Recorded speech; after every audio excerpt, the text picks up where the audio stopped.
সমাবেশে উপস্থিত জামাত ইসলামের সম্মানিত জেলা আমির, নায়েবে আমির, এনসিপি সহ আজকে দেওয়ার উদ্দেশ্যে আমরা এখানে আসছি।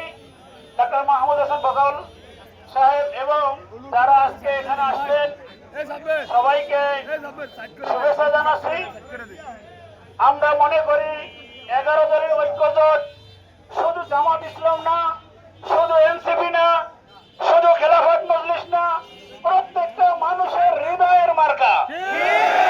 এজন্য আমরা পথে ঘাটে যে যেখানে যার সাথে সাক্ষাৎ হবে আমরা হাসি মুখে কথা বলবো, হাসি মুখে কথা